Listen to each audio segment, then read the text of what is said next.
అంత పెద్ద యాక్టర్స్ అంత ముసలోళ్ళు అయిన వాళ్ళు అంత యాక్టింగ్ చేసిలంటే సినిమా గురించి తెలిసిన నా కొడుకు అటు ఎవరు చెప్పరు. ఎన్ని వేల కోట్లు ఖర్చు పెట్టి. హాయ్ ఫ్రెండ్స్, సినిమా ఇప్పుడే చూసి వచ్చిన కూలీ. ఒక్కొక్క సీను ఒక్కొక్క హైప్ లో ఉంది. ఒక్కొక్క షాట్ అంత అంటే అంత బాగుంది. ఫస్ట్ డేనే కలెక్షన్ ఎంత 151 crores వచ్చింది. 2 days కి 151 crores. డే వన్ కే 151 crores వచ్చింది. డే 1 కే చాలా మంది ఎంత నెగిటివ్ చెప్తున్నట్టే ఆ నెగిటివ్ వల్ల సినిమానే చాలా మంది పోవట్లేదు. అట్లా చెప్పకండి. ఒక సినిమా తీయడానికి ఎంత కష్టపడతారో. ఒక ప్రొడక్షన్ హౌస్ కానీ మొత్తం A to Z ఎన్నో 2 సంవత్సరాలు తీసిలు. మీరు అట్లా చెప్తే చాలా తప్పు. మీరు ఒకసారి సినిమా చూడండి, మీకు ఏం నచ్చలేదో అది చెప్పండి. ప్రతి ఒక్క హీరో ఆ సీన్కి వాళ్ళు తగినట్టు 100% హైప్ ఇచ్చిళ్ళు. మన రివ్యూయర్స్ ఏ చెప్తారు నమ్మకండి. ఏంటంటే ఎవరి మైండ్ సెట్ వాళ్ళది. అంటే మీకున్న మైండ్ సెట్ మాకుండదు, అట్లే ఎవరికి తగ్గట్టు వాళ్ళకు ఉండదు. సో మీరు వాళ్ళని చూసి రివ్యూస్ చూసి కాకుండా మీ ఒపీనియన్ తో మూవీ చూడండి. సెకండ్ హాఫ్ లో అందరూ ఏమంటున్నారంటే అమెరికాని ఉపేంద్రాన్ని ఎందుకు పెట్టిండ్రు, పెద్ద వేస్ట్ అంటారు. ఆ సినిమాకి సెకండ్ హాఫ్ లేయడానికి ఉపేంద్రాకి ఎంత క్రేజీ ఉందో హాల్లో ఎంత మంది అరుస్తున్నట్టు అంతమంది అరుస్తున్నాడు. ఉపేంద్ర వల్ల అమెరికాన్ వల్లే అది లాస్ట్ ఎండింగ్ వేరే లెవెల్కి వెళ్ళిపోయింది. స్క్రీన్ ప్లే అంటే సౌబిన్ని అతని కోసం మ్యాడ్ యాక్టింగ్.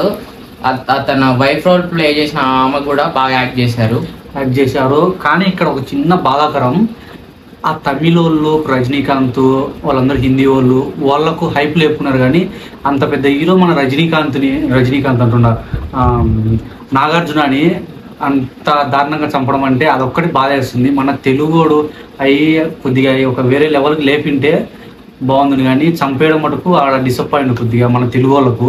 రివ్యూర్స్ బాగా నెగిటివిటీస్ స్ప్రెడ్ చేస్తున్నారు. మెయిన్ గా నేను నా ఇన్స్టా ఫీడ్ లో కూడా బాగా నెగిటివ్ రివ్యూస్ వస్తున్నాయి. పాజిటివ్ రివ్యూస్ చాలా తక్కువ.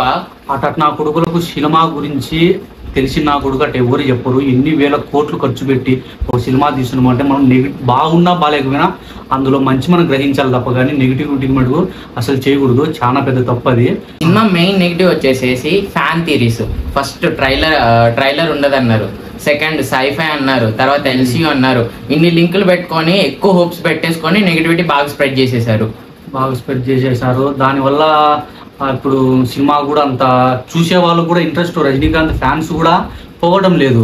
అట్లీస్ట్ మినిమం ఆడియన్స్ అయినా పోవాలి. కాబట్టి ఎక్కువ ఎక్స్పెక్టేషన్స్ వాళ్ళు క్రియేట్ చేసిన ఎక్స్పెక్టేషన్స్ వల్ల మిగిలిన వాళ్ళు కూడా పోవట్లేదు. నార్మల్ ఆడియన్స్ పోవట్లేదు. 400 కోట్లు పెట్టి తీసినంటే ఒక్కొక్క సీన్ ఎంత ఒక వేరే లెవెల్ ఉంది. మళ్ళీ సినిమా లవర్కి అర్థమవుతుంది. అది ఏదో చూసి అనకూడదు. బ్రేక్ ఈవెన్ కూడా 650 crores పెట్టుకున్నారు. మామూలు విషయం కాదు. సో రికవర్ చేయాలని కోరుకుంటున్నాం. And coming to the what, it's good film. మీరు కూడా ఎక్స్పెక్ట్ చేయకండి. ఎస్ఆర్ స్పై యూనివర్స్ అంటే సేమ్ స్టోరీ. బట్ దేనికోసం పోవాలంటే action scenes, best VFX expect చేయాలి. కాంబినేషన్, ఆ యాక్టింగ్, వాళ్ళ బాడీ యాక్టింగ్ మటుకు అదరగొట్టినారు. కానీ VFX కొంచెం డ్యామేజ్ అయింది. కానీ ఎందుకని అట్లా చేస్తున్నట్టు మనం వచ్చే చాలా సినిమాల్లో, మన తెలుగు సినిమాల్లో ప్రతి సినిమాకు బ్రేక్ పడేది VFX. ఎందుకనో అర్థం కావడం లేదు. ఇయర్ వచ్చిన మ్యాక్స్ ఫిలిమ్స్ అన్నిటికీ VFX దెబ్బేసింది. But coming to the Coolie, VFX the best. De-aging technology perfect use చేశారు. అవును. ఇప్పుడు ఎందుకో మన ఇండియాలోనే VFX అనేది చాలా డౌన్ లో ఉంది. అమెరికా, మన ఫారెన్ కంట్రీలో తీసుకుంటే ఎక్సలెంట్ VFX లో వస్తుంది. అది కొద్దిగా అప్డేట్ చేసుకుంటే వేరే లెవెల్ ఉంటాయి ప్రతి ఒక్క cinema. And coming to the ఇన్ని రోజుల వరకు VFX బాగాలేదు, స్టోరీ లైన్ బాగుంది అన్నారు. ఇప్పుడు కూలీలో VFX బాగున్నాయి కాబట్టి మళ్ళీ స్టోరీ బాగాలేదు. VFX అంత ఎక్కువ లేదు, జస్ట్ జస్ట్ 10% మాత్రమే ఉంది. VFX యూజ్ చేయలే. అండ్ రేపటి నుండి వీకెండ్ స్టార్ట్ అయింది కాబట్టి రేపు కృష్ణాష్టమి, ఎల్లుండి సండే. సో అందరూ మూవీ ఒక్కరు వెళ్ళొచ్చు. మీరు ఎందుకు వెళ్ళాలంటే నాగార్జునకి 60+, రజనీకాంత్కి 70+ ఉన్నాయి. వాళ్ళకు మెచ్చుకోవచ్చు. ప్రతి ఒక్కరు 50 సంవత్సరాల పైనే. కాబట్టి మనం బ్యాడ్ అనకూడదు. వాళ్ళకే రెస్పెక్ట్ ఇచ్చి వాళ్ళు ఎంత యాక్టింగ్ చేసి ఎంత కష్టపడి ఉంటారో. ఒక్క నిమిషం సీనుకు ఒక రోజు పడుతుంది అది. కాబట్టి ప్రతి ఒక్కరు వెళ్ళి చూడండి. వార్ 2 కూడా చూడండి. ఎందుకంటే 2 పెద్ద మూవీస్ పైగా ఎక్కువ బ్రేక్ ఈవెన్ పెట్టుకున్నాయి.